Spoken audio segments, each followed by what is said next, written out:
And I'm just gonna say this, man. Beaters are gonna beat. Like, guys that beat women, they beat women. This ain't the first time. I'm not saying nothing about this case. Where can this go, right? And then backward plan from there, do the pre-post-mortem, as we say, that, okay, the bad incident occurs. What are the things that will lead to that most likely? Alcohol is usually one of them. Getting angry, a big guy like that. At least in my mom's marriage, he didn't beat nobody. The first 2 marriages, he beat the crap out of people, okay? I'm going to quote Dave Chappelle. If I was Mike's friend, I'd look at him and go, hey, man, you're getting dragged on Twitter. It's a good thing that Twitter isn't a fucking real place. Man, Ben, if this is going to be about making me a better person every time you talk, I'm going to get off this fucking podcast, man. I came here to talk crap about cultural issues, not learn from my co-host, Doc. I think, there's her side, his side, and the truth. I think as they try to get closer to the truth, these things evolve. As more facts come out, the prosecutors may think, and there could be a bunch of different reasons too. It couldn't just, this could be 100% the prosecutors going, all right, listen, there's no way that we're going to hit them with these felonies. The other 10% are going to love you, and no matter what you do, you could shoot somebody in the face, and they will totally love you. It won't matter. And let's be honest, Mike is a big-ass Green Beret, and his girlfriend is a female. That's the thing that surprised me, too. I was reading through the kind of the supporting documents, and I was not tracking that Mike Lover was 6'3", 230.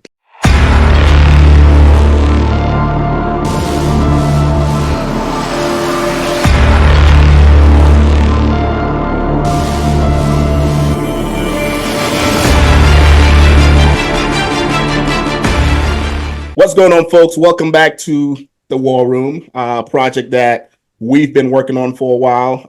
If this is your first time fucking watching us, my name is Jay, retired Green Beret, and I spent about 20 years over a 3rd Special Forces group, got out, and now I run a YouTube channel, and I wanted to put something together to cover a variety of topics, right, with the end state of entertaining, educating, and leaving you, the audience, as a better individual from when you clicked on this video, right? So with all that said, I'm going to pass it to my co-hosts. They'll introduce themselves, and then we'll go from there. We'll start with Aaron, then we'll do Ben, and then we'll finish it off with Jake. Yo, what's up, everybody? So you think about the great teams in history, right? And the Avengers comes to mind. We got a good mix of folks in here. Ben's the square-jawed Captain America type. We got Jake. Jake is more like the Iron Man sort of dude. He's out there. And then I'm whatever the dork was that didn't have any superpowers. What was that guy? The little archer dude? Whatever. So, hey, I'm Aaron, a PJ. I'm retired now, and I'm from the One's Ready podcast. That's another project that I have. So you may or may not have seen me there, and I'm here to annoy you on a different project. So I'm excited. Ben, what's up? Hey everybody, Ben Pappas here. I commanded 2nd Marine Special Operations Battalion, was in the Marine Corps for about 22, 23 years, served as a Marine Raider and Force Recon Infantry, and currently just, do a lot of work in leadership and consulting, things like that. But yeah, I think we have a really great group here together. It's going to be a lot of fun discussing some of these topics, and I can't wait to get rolling. Absolutely. So I had the dubious honor of playing football with Ben. Ben's a bad dude. Okay, I try to hold my weight, and running a podcast. We build champions for life. We mentor a bunch of people across the country. We're making a ton of pilots. We're waiting for 2 kids to get into Harvard Medical School right now. So we just build people, man. That's what we do on my channel. In my world, I'm a father of 3 sons. I'm raising 3 savages, and I got a wife that I try to stay married to every day.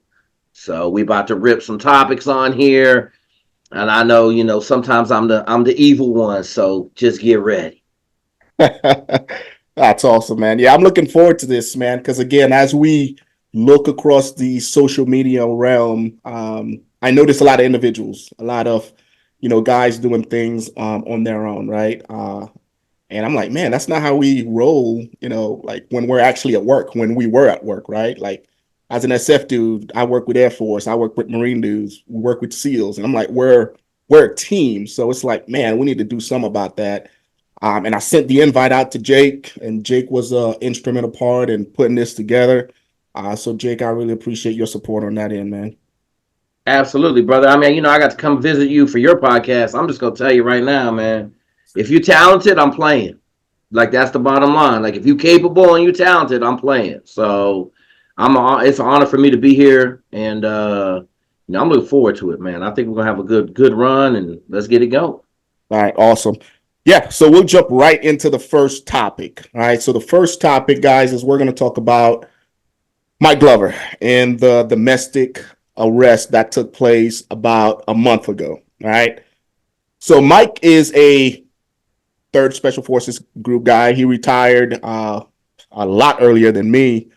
But in putting this together, I reached out to a couple of buddies of mine just to get, do a little bit of research, right? Because we all do it. We get a new guy that's coming to one of our teams. First thing we're going to do is we're going to pick up the phone, put out a call, and figure out what that dude's about. So I reached out to a couple of buddies, and just to premise this, they had nothing bad to say about Mike, right? And I've followed him on social media for a couple of different videos, and he's doing good things out there, right? But it goes to show you the devil comes to you when you're at your highest, right? That's a quote that I like to use. But yeah, so we'll jump right into this story, right? So Mike Glover gets a domestic abuse charge, and I did some research on this, and we'll go through the facts, and then we'll take this, I guess, by phases, because there's just so much to unpack, right? So Mike's girlfriend's side of the story is they got into an altercation because Mike didn't like the way that his girlfriend was reprimanding their kids, right? Which I'm guilty. I get into that a lot with my wife. I was like, hey, do this like this. Hey, like, quit yelling, like whatever, right? But anyways, they get into this altercation. Mike tells his girlfriend, hey, I don't like how you're reprimanding our kids. And they go back and forth, right? The girlfriend states that she leaves, she takes the kids with her. She goes upstairs to the master bedroom to take a warm bath. Mike follows her upstairs, right? Full SF mode, breached the door, and tells her that he's going to break her fucking wrists, right? She states that she tries to leave. Mike, blocked her, wouldn't let her leave, and that Mike continuously poked her on the forehead for about 2 minutes, and then he took off, right? So that's her side of the story, all right? She goes to the hospital. The doctors looks at her, determined that her wrist was broken, and then they call the cops. So at no point did the girlfriend call the cops. The doctors ended up getting involved, called the cops, take her statement, and now they're looking for Mike, right? So that's her side of the story. Mike's side of the story is they got into an altercation. He didn't like how she was reprimanding the kids. He voiced his opinion. They got into it. She took the kids upstairs. And then Mike states that he heard her whisper something about self-harm on the way upstairs to go take a shower. So he followed her upstairs, breached the door, and then he stops right there and requested a lawyer. He volunteered to speak with the cop, right? He called in and said, hey, my name is Mike Glover. I want to give a statement. And then he linked up with the cop and shared his side of the story. So before we go into the charges that Mike is facing and the latest development, what are you guys' thoughts as fathers, as operators? All right, we'll start with you, Aaron, and then we'll make our way around. Yeah, so first and foremost, there's always three sides to this, right? There's his side, her side, and the truth. These are all alleged. It's a charge. It's not a conviction right now. So, and man, relationships are messy. Having an adult relationship is the hardest thing that you're going to do in your entire life. I'm on my second marriage. I have a divorce with my ex. I don't know what bad things she would say about me either. And I can think of some times that I had arguments with her where I acted inappropriately or angrily. The only thing I will say is a cautionary tale as a father, as a husband, as a son, as whatever it is that I'm supposed to be. There's always a chance to walk away. There's always a chance to de-escalate. And the part of this where I started reading through the fact sheet and the thing that stuck out in my mind before we even got to what happened, right? Because I was like, I heard the Mike Glover story and I thought to myself, okay, man, well, what happened? Let me see, before I form my opinion. And the thing that kept sticking in my head was he followed her upstairs, right? Man, I have a 3-month-old right now. Sometimes that 3-month-old screams and screams and screams. And sometimes it's 2 a.m. and sometimes you get so frustrated as an adult. Sometimes you just got to put the baby down and walk out of the room. Sometimes when you're in such a bad place arguing with your spouse, the worst thing that you can do is continue that. man, get out of the space, give each other some space to go, especially when you feel, I can feel myself spooling up. You can feel yourself, especially Mike is a trained individual. He knows what escalation of force is. When you feel yourself getting into that space, the best thing you can do is de-escalate.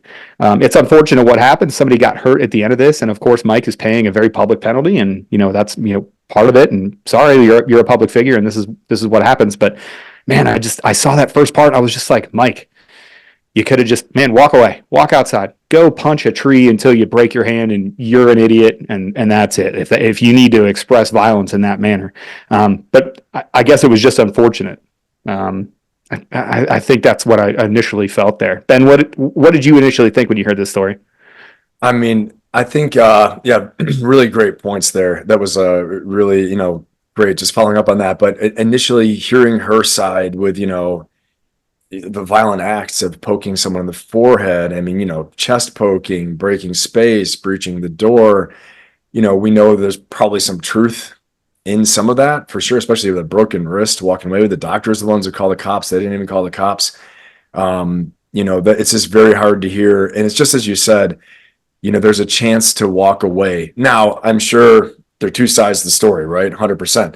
But I think, I'm no relationship expert, but I think when you're starting to get so heated that you're getting into that, wrestling, grappling, fighting mode as a man, I think you got to do your best to separate yourself. And if you need to get a third party involved, you do it. I mean, honestly, and if that means someone in a position of authority, whatever that means, just to arbitrate, not to throw knives at anybody, but there's a technique in negotiations that, I work with people on as well too, but in negotiating, we call it going to the balcony.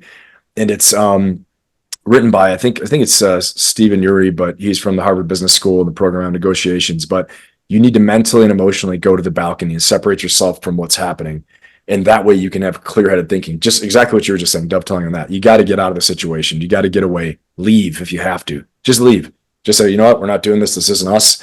But unfortunately, if enough of those things happen, and I've seen a lot of this, as you all have as leaders too, and if enough of those things happen, you may have to really consider, is this relationship working?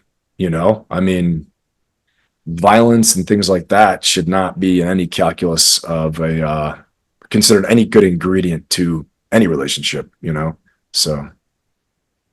Yeah, it's interesting, Ben. I'm going to tell you right now, in the last 5 years, I've had 4 massive domestic violence deals happen in my circle. And not necessarily in my circle, but in the people I'm mentoring. And I'm just going to say this, man, beaters are going to beat. Like, guys that beat women, they beat women. This ain't the first time. I'm not saying nothing about this case. I'm simply stating the facts. You look at that, what happened with P. Diddy, man. That's been out since 2018. And the video pop up, and all of a sudden now P. Diddy in trouble. Like, your boy in trouble. He got he kicking a girl, dragging her by her hair down the hallway. Like, beaters are gonna beat, man. And that's kind of my sentiment. I one of my big situations was crazy, man. Same exact situation. Argument happened downstairs. Dude makes entry into the room. Next thing you know, things get crazy. Some stuff is involved. Next thing you know, everything's exploded, right? And I tell everybody, once the genie comes out the bottle and the police get involved, there ain't no fixing the problem, right? Because the police are going to find, in nowadays age, one of them is going to jail for domestic. Bones are broken, you got a problem, right? And so I liken it to, I grew up in a household with a lot of violence, but my dad didn't beat nobody. Okay, now at least in my mom's marriage, he didn't beat nobody. The first 2 marriages, he beat the crap out of people. Okay, so but it was interesting because when I got into a relationship later on, and the girl hit me, I threw her out the house. So you gone, right? Like, you're not gonna be in here touching me. And so I just think it's upbringing and a couple other things, but I just know this: beater's gonna beat. That's what they're gonna do. So. It's unfortunate. I tell a lot of people, man, I'm not the perfect person in the world. I try to protect my brand every day. About 1 out of 100 days, I mess up and I put my brand in jeopardy. And that's just how it is, right? And that's part of being who I am. But, the whole domestic stuff right now in 2024, like, you playing with straight up IEDs and landmines and Captain Claymores, like you trying to get yourself, disappeared. Yeah, and the timing, like you mentioned, Ben, could Jake could not have been any worse than it is now, because you have, the Harvey Weinsteins, the rest of the Steens, and then you got P Diddy, and then you got Mike Glover, and I'm like, God damn.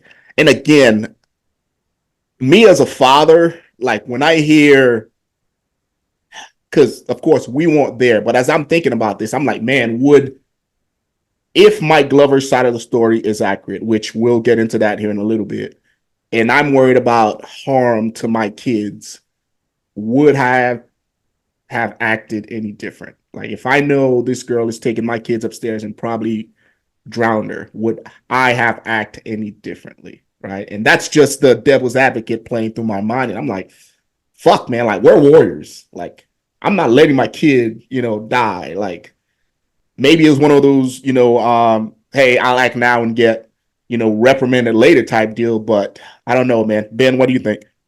Well, I didn't hear that part of it. The girlfriend was going to drown one of the kids, or are you just adding that? Because that has a whole other thing. That's that turns into go time right there. I mean, well, Mike claims that he heard her murmur under her breath something about self-harm, which caused them to go upstairs and. Oh, okay, but not hurting the kids though. Well, yeah. So go ahead. Here's the thing about that, man, is there was two news stories broke about the same time. Like while this Mike Glover story was developing, there were two separate news stories. The most tragic of which was one was a mother that was having a custody dispute with her husband. A young 3-year-old was involved. The 3-year-old obviously caught in the middle of this stuff, but the mother was going to lose custody. They were about to go to court the next day, and the mother FaceTimed the father, told the child to tell the father goodbye, killed the child on FaceTime, and then killed herself. Right. So self-harm, when women typically get to that self-harm thing, it's not internalized like men. That's why the suicide rate amongst men is so high, is because we will internalize and we're like, okay, we're the problem. We need to go. We'll make everybody else better. Where women, when they finally get to that point of violence and self-harm, they are unable to contain it in themselves. It's just the way the female brain is wired. So they see everything around them as an extension of themselves and typically have a higher rate of murder-suicide when that happens. It's just a weird thing.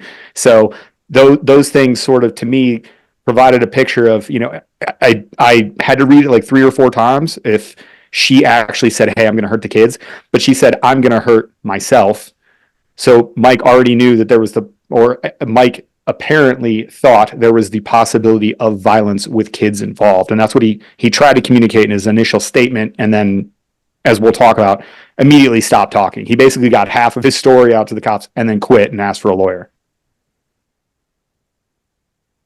Well, I think, yeah, I just think from what you're saying, the one thing is that, if anything is proven about this country, and I go out on a limb in saying this, I know, but that our process of discovery and the legal process and due process, I mean, he'll have a chance. I'm optimistic he'll have a chance to voice all of this, and that with a good lawyer, hopefully he will have a chance to bring everything that matters, to bear on the case, just as she will as well too. And hopefully they take into account his service and his mindset and what he was thinking. But as Jake was saying, the real damage here, it's, the damage, the violence and the physical damage, the broken bones, that's something that is hard to overcome in the end. But those are great points, Aaron. Definitely. Yeah. So Mike gets rolled up as soon as he sat down and gave his side of the story, short of admitting that he actually grabbed the wrist and breaks it. At that point, he stops and he asks for a lawyer. So he gets locked up, and he got charged with several felonies and 2 misdemeanors. I'm not going to go through the charges. We'll put all the documents in the show description, guys, so you guys can go read through those yourself if you haven't done so already. And then, and Mike is catching a lot of heat for this. So I'm curious as to what you guys think, right? Because Mike has several different businesses, but at the end of the day, his entire brand revolves around, survival, right? So he gets put in a jail, and then a no contact order gets put in place. And Mike does probably the worst thing that anybody could ever do, which is he uses the phone while he is in jail, and he calls a buddy of his, and he instruct his buddy to go talk to his girlfriend and let her know how serious this is, and that essentially she needs to either recant her story or trying to find a way to fix this. Right? What are you guys' thoughts about this? Because Reddit is tearing his ass up. Right? We'll start with you, Jake. So let me say this, man, and I'm gonna say it. And, it is what it is. Deny, make counter accusations. Okay. Thank you, Jesus. Don't talk to the fucking police. Nobody, they're not your friend. Don't make a phone call. Oh my goodness. Oh my God, bro. Like the first thing I'm telling you, I tell everybody the same thing. I don't talk to nobody. I need a lawyer. Okay. And I'm gonna tell you, I'm gonna give y'all a quick one, man, because this is crazy. So when I was up in New Hampshire, okay, we had two individuals, a football player for me and a recruit, and they got into maybe the most craziest situation in the world. Okay. They're in a room, Caucasian female on a bed. She's using some implements on herself. The football player that is super street smart from Buffalo had set his phone up to record a video. Okay. Recorded the whole thing.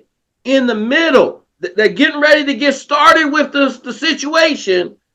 And the football player said, nah, this ain't a good situation. He's a street kid. He said, nah, this ain't good. We're leaving. She said, if you walk out that door, I'm calling 911. Y'all gonna get charged with rape. And you know what they're gonna say. Both of the football players were African Americans, right?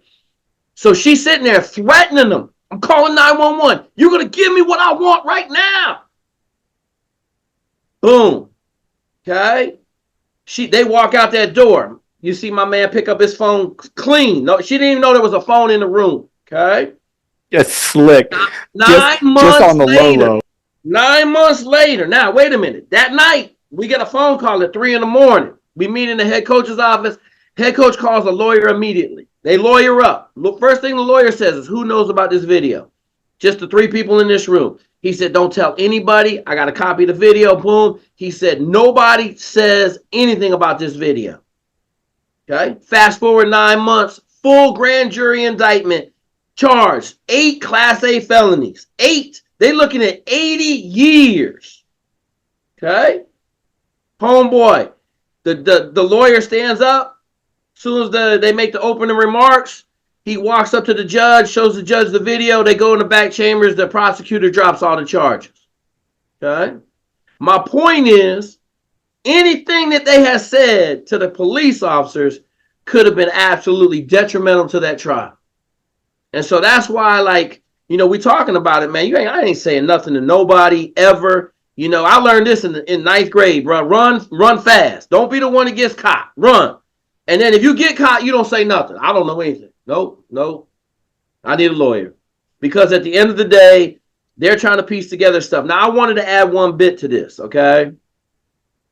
If she has a broken wrist, that's something pretty hard to inflict on yourself, okay? It's pretty hard to break your own wrist. Now, if you broke your arm, you could do some other things, but your wrist is, tell me, Aaron, is that kind of a hard body part to break on your own? Especially the injury pattern that she has now. Like the injury pattern that she has would suggest, if I was just looking at it from a strictly medical perspective, the place that she broke her wrist, it was actually the interlock between your radius, your ulna, and where her hand connects. That's almost, you know who else breaks their wrist in that place? Abused kids from their parents grabbing their wrist and twisting it. Typically, you see that injury pattern in little kids if a adult yoinks them up off the ground in anger too. So I'm not here to say that that's what happened, but I'm going to say that the injury pattern, I've seen it before, and it typically happens in abuse. Yeah, absolutely. And I just think, man, talking on the phone and trying to go behind doors and make those communications, man, you're not even really playing with fire. All you're really doing is just letting them know what happened, right? Like you're confirming what they already suspect to happen. And let's be honest, Mike is a big ass Green Beret, and his girlfriend is a female. And in 2024, anytime them cards are on the table, you lose it. That's the thing that surprised me too. I was reading through with kind of the supporting documents, and I was not tracking that Mike Glover was 6'3", 230. Like that dude is. I was like, oh, this makes a lot. I put him in pretty much everybody in the special operations community, right? It's like the joke is like, hey, do you know this guy? He's in special operations. He's like 6 foot tall. He's got tattoos. He's about 200 pounds. And I was like, oh, okay, great. You narrowed it down to fucking everybody. Can you help me out here? But seeing how big he was, I was like, oh man, that's a recipe for disaster, man. You get somebody that big, you get him a little bit emotional. He does something that he doesn't think if he did that to me, he wouldn't break my wrist. Like I'll guarantee it. Like if he and I were in some sort of event, he grabbed me the exact same way that allegedly he grabbed his wife and yanked my arm. He wouldn't break my wrist, but I'm also not a very small female. Now, did you say 330 or 230? I think it's his girlfriend, right? Not his wife. Oh, girlfriend, yeah, no, 230. He's not 330. That's huge. That's a big boy right there. Ben, what are your thoughts as far as what Mike did within that jail cell? As far as I mean, first of all, I got to give a shout out. I got to give a shout out to Buffalo and the Street Smarts. You know what I'm saying? We're gonna talk. Hey, that's right, Ben. Bill's Mafia. That's Bill's Mafia. That's it, baby. I got to bring it. Because we all know the Bills are going to be winning the Super Bowl this year, but that's another story. Get out of here, go Browns. Y'all aren't even the best in your division. Get out of here. Lord have mercy. I was having fun with that Tom Brady roast too. I needed to see him go down. They need to do more, and someone need to beat him up anyway. But yeah, I mean, him being so big too, and the whole story that Jake just told is just, one of the things, like always talking to young Marines, young service members, right? Like, just one of the things that we would do, and it's traumatizing, but we would show them some court hearings of like what happens, whether it's sexual assault, and young Marines saying, I didn't mean anything like that to happen. And so we talk about, making sure obviously don't have alcohol involved. The next thing is, you got to move down the battlefield and the chess pieces and think, how is this going to go? What can happen with what's transpiring right now, and break away from it? It's just like we always talk about trying to see, on the battlefield, what can transpire, right? Well, the battlefield, the courtroom, just in life in general, the situation I'm in right now, the way the context is, what's happening, where can this go, right? And then backward plan from there, do the pre-post-mortem, as we say, that, okay, the bad incident occurs. What are the things that will lead to that most likely? Alcohol is usually one of them. Getting angry, a big guy like that, touching her, a couple things would have never happened if there's no physical contact, right? And and we're just talking about this theoretically again. I mean, this case is still out for adjudication, I believe. And I know there are two sides to every story, so I don't want to weight it either way. But I think that's one of the most important things, is if we could be useful to young people out there, and just, people of all ages out there, is think of the pre-post-mortem. The catastrophic event happens, right? We get the IED strike, the failure, whatever it is that causes a catastrophic event, and then backwards plan from there. How did that happen? What were the causal factors, contributing factors? Was there alcohol, drugs, lack of sleep, chaos happening? You just got to be aware of that. If in your personal life, you're getting hit by 10 things at work, the kids, stress, maybe you have an addict in the family. Okay. These are all things that cause extreme stress, death, loss of identity. Next thing you know, gets confronted with the girlfriend. He's like, oh, I can't take it anymore. Right. Or he wants to be understood. This is a big psychological thing too, that, when I'm working with people is this need to be understood, and not step back and say, well, I'm not going to be understood right now, so I need to step back and try different means of communication. But I know that's a flurry of a lot of different things, but there's so much there that's happened, and it's bad for all parties. Yeah, I agree 100%. And just some latest updates on this. This is as of 2 days ago. So Mike makes bail, right? And apparently the homies at a Black Rifle Coffee Company helped him out there, which makes sense because he's part of that brand. And all of his felonies have been downgraded from felonies to misdemeanors, right? So I guess, and I heard the whispers as far as what actually took place. But if I'm, me being objective, I'm like, okay, the girlfriend must have said something to cause the prosecutors or the judge to, downgrade his charges, right? Whether she confirmed that, hey, she was about to harm herself, which would justify, or not justify, right? Because again, I'm not a fan of anybody putting their hands on a female, but that would, help Mike's case. And I think if I read the story correctly, that's what actually took place. Aaron, what are your thoughts on this as far as the charges being dropped? What do you think might have caused something like that? I don't know. I think, there's her side, his side, and the truth. I think as they try to get closer to the truth, these things evolve as more facts come out. The prosecutors may think, and there could be a bunch of different reasons too. It couldn't just, this could be 100% the prosecutors going, all right, listen, there's no way that we're going to hit him with these felonies. We got to downgrade these to misdemeanors. It's going to be easier for us to actually prosecute this case as a misdemeanor. That could be an option too, right?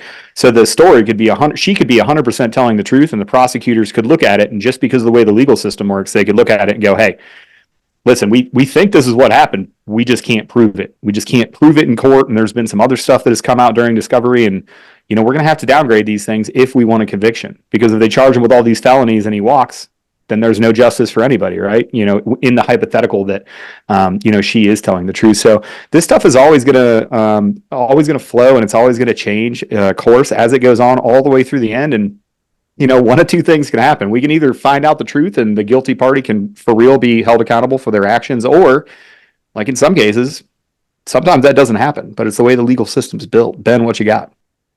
Yeah, I think everything you said, Aaron, is spot on. And I think that through the process of, like you said, discovery, and then really when they start digging into her story and what happened, and they start communicating probably with her as well too, and saying, well, you realize, like, if you say it's this is what will happen. Is that what your intention is? Is your intention to remove this man from his livelihood, from his children?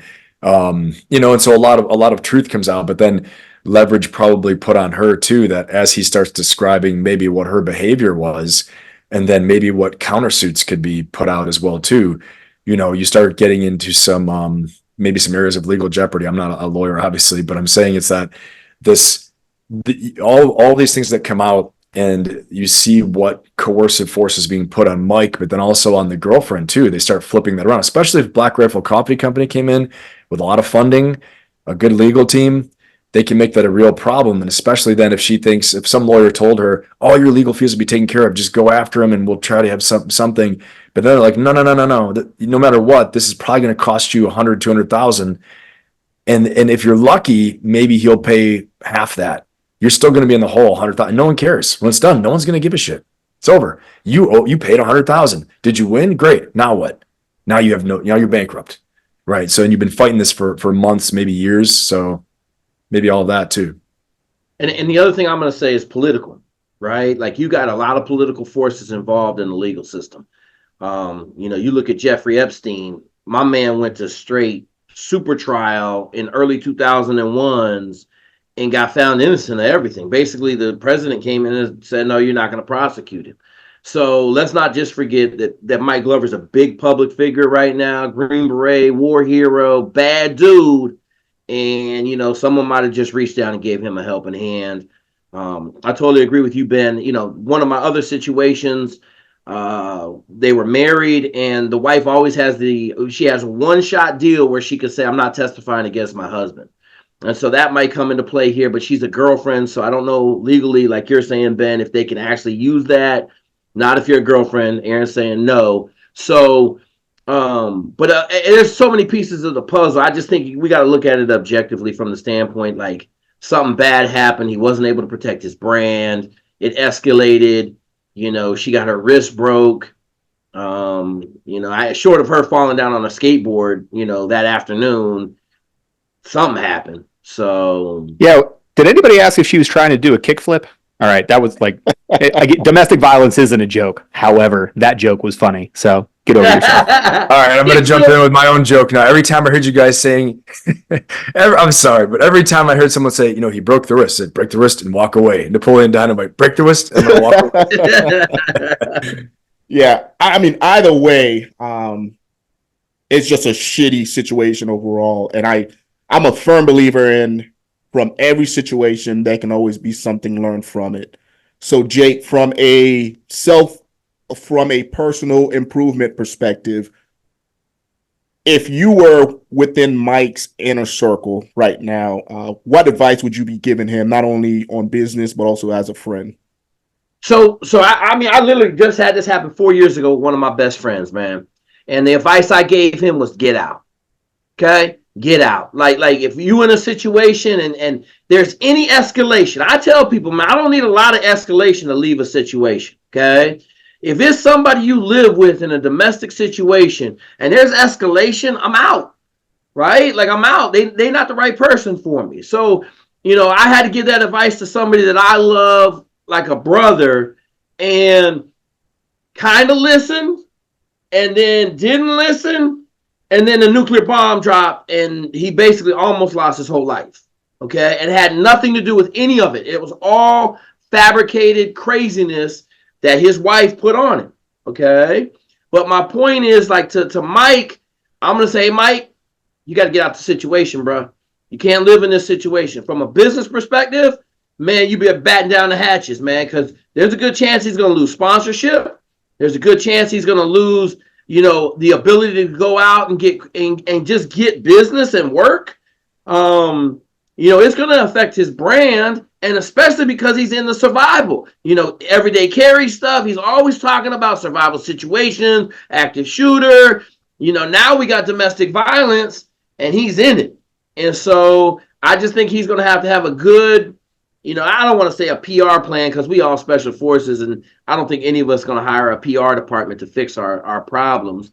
But then, I always go with just be honest, man. Hey, I messed up. I'm going to keep moving. I'm going to learn from the situation and I'm going to keep it moving. But my number one advice to Mike would be get out of the relationship. I don't care if you got 3 kids with her, because the next thing that happens, it ain't going to end well. Ben? Yeah, I totally concur with everything Jake was saying there. I mean, I think, so we have usually like 4 aspects to our personality. Okay, so you've got like, the warrior side of you that wants to fight. Clearly he's using the warrior, right? We've got this like lover side of us that wants to make everything peaceful and have harmony. And then you have like kind of this like, this thinker that's a creative problem solver that we access a lot as special ops guys, right? And we use these different aspects of ourselves, but then there's another aspect of us that's the strategic thinker, right? It's like the king, the emperor, the queen, the strategic thinker that looks at everything and says, and we've all done it. You're driving your car or something, some bullshit just went down, and the warrior's like, fuck that, I'm gonna fight this, I'm gonna go after everybody. And the other side, he was like, a little part's like, well, maybe we can make this better. Another part's like, well, how can I just solve this really quick? But then the strategic thinker comes in, right, and says, no, this is all bullshit, and does what Jake is saying, leave. At the end of the day, you got to listen to that strategic thinker in your mind, because then if it goes with the warrior and says it's time to fight, all the options are exhausted, you fight. If it goes with the lover, the strategic thinker says, yeah, that aspect of your personality says, yeah, we can heal this. Then you go with that. But at the end of the day, it's saying leave, all options are exhausted. Then you got to get out of the situation. So I think that's one thing, getting real with yourself, first of all, and being very clear and quiet, getting quiet, making that decision. And the next thing to how to repair this, again, I agree with Jake. I think, he's got to speak to the people. He's got to come out and just say, look, this happened. You guys know the facts of this. Some things are true, some things aren't true. And if anything, I think, in what he's in, there's a good chance he can recover, because there are a lot of men that will listen to him and say, shit, I've either been close to that, heard of that, or been in it. And this is useful to me. This is helpful. So we can turn our pain and our chaos, our pain into lessons, right, for others. And that's where this has meaning for him in the future, is if he can take what's happened, this trauma, this adversity, this suffering, and he takes the lessons from it and passes it on, then it'll have real meaning for him and let him have a rebound, and it might take a PR team to help him with that too. Yep, I agree 100%. Aaron, anything to add? Man, Ben, if this is going to be about making me a better person every time you talk, I'm going to get off this fucking podcast, man. I came here to talk crap about cultural issues, not learn from my co-host, Doc. You guys are great. I'm not going to belabor the point. The only thing I would say is, we talked about it earlier, like Mike is getting dragged on Twitter and Reddit and Instagram and everywhere else. There's a whole bunch of people. There's probably really 2 people, maybe 3 or 4 if you include the police that showed up right away. There's probably 4 people that know the actual facts of this, including us. There's a whole bunch of people that are out there talking. I'm going to quote Dave Chappelle. If I was Mike's friend, I'd look at him and go, hey man, you're getting dragged on Twitter. It's a good thing that Twitter isn't a fucking real place. You don't have to be canceled if you don't want to. Be honest, be open, own your mistakes. And if you don't want to be canceled, you don't want to lose sponsorships, you want to get different sponsors, own up. because people will see that vulnerability. They'll see your resolve. They'll see you owning your mistakes, and there'll be a certain part of it, a certain part of the population that'll never screw with you ever again. They'll be like, nope, never again. I've made my decision up. But I'll tell you what, that's like 10%. The other 10% are going to love you no matter what you do. You could shoot somebody in the face and they will totally love you. It won't matter. That middle 80%, though, you can win over a lot of that middle 80% by going, hey, this was a terrible situation. I reject spousal abuse. I'm sorry that I made this mistake, and we're going to try to be better together. I'll tell you what, you can get a lot from that. Just remember, cancel culture only works if you play the game. If you don't play the game, you can't be canceled. Yeah, and we're all human beings, man. And that's something that, like we're, again, as special forces operators, we all know the concept of after action reviews, right? We're not Superman. We make mistakes. And all these guys that are on social media right now acting like they're not, this is what grinds my gears about majority of them, is like they hide their fuck ups and only show like the awesome Instagram reels. But at the end of the day, that's not life. We all make mistakes. The real growth comes from admitting it. Dude, it's not easy. Like, I've had to get on, YouTube and share some shit that I didn't want to share. I'm like, man, like, should I share this? Because it's fucking horrible. But at the end of the day, I'm like, okay, somebody out there's going through the same problem. They're about to make the same mistake I'm about to make. And I think Mike could learn a lot from this, right? Own it. And then once you own it, you kind of take the power away from everyone else, right? Because you're no shit, like owning it, and then saying, yep, it's not going to happen again. You could drag me on Twitter if you want, right? But as of right now, like, this is my issue to own, and I'm going to deal with the backlash because I did make that mistake, and I'm going to get better, right? Because, again, we're all human beings. Unless you're God, like, you're going to fuck up, right? But how you deal with it, that's what really matters, right? But yeah, guys, let us know what you think in the comment section below. If we left anything out, please let us know. And then hopefully everything works out for Mike. Anybody else have anything to add before we transition to the next topic?